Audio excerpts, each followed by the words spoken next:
નમસ્તે મિત્રો, ફરી એકવાર સ્વાગત છે મારી ચેનલમાં। આજે આપણે બનાવીશું મેંગો હલવો રેસીપી। સૌપ્રથમ એક કડાઈ લો અથવા પેનને ગેસ પર ગરમ કરવા મૂકો। તેમાં જરૂર મુજબ ઘી ઉમેરો। ઘી થોડુંક ગરમ થાય એટલે તેમાં એક નાની વાટકી રવો ઉમેરો। હવે મીડિયમ ગેસ રાખીને રવાને ઘીમાં બરાબર શેકી લો।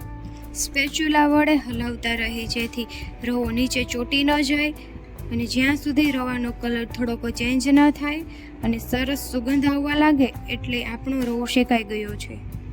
હવે રવો શેકાઈ જાય એટલે તેમાં કટિંગ કરેલા બદામ કાજુ ઉમેરી અને 5 થી 7 સેકન્ડ સુધી શેકી લઈ। ગરમ કરેલું દૂધ ઉમેરો। દૂધ આપણે રવાના માપ હોય 1 કપ રવો હોય તો 2 કપ દૂધ અને 1 કપ કેરીનો પલ્પ લેવાનો। ત્યારબાદ તેમાં ધીમા ગેસે દૂધ ઉમેરો અને સતત હલાવતા રહી। દૂધ ઉમેર્યા પછી રવો દૂધને સરસ રીતે શોષી લેશે અને મિશ્રણ ઘટ થવા લાગે એટલે આપણા રવાનું માપ હોય તેના કરતાં થોડુંક ઓછું અને ખાંડ લેવાની અને ફ્લેવર માટે થોડીક એલચી અને જાયફળ બંને ઉમેરશું। હવે આ રેસીપીનું મુખ્ય વસ્તુ એટલે કે મેંગોનો પલ્પ। મેંગોનો પલ્પ આપણે 1 કપ લેવાનો છે।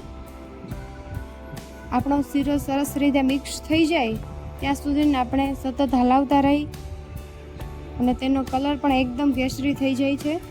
શીરો પેન છોડવા લાગે અને ઘી છૂટું પડે ત્યાં સુધી તેને ધીમા તાપે 1 થી 2 મિનિટ સુધી પકવશું। ગરમા ગરમ અને સ્વાદિષ્ટ મેંગો શીરો તૈયાર છે। આઈસ્ક્રીમના સ્કૂપની મદદથી પ્લેટમાં સર્વ કરો। ઉપરથી સમારેલા પિસ્તા બદામ ગાર્નિશ કરો। જો તમને અમારી રેસીપી ગમી હોય તો શેર કરજો, લાઈક કરજો અને સબસ્ક્રાઈબ કરવાનું ભૂલતા નહીં। Thanks for watching video.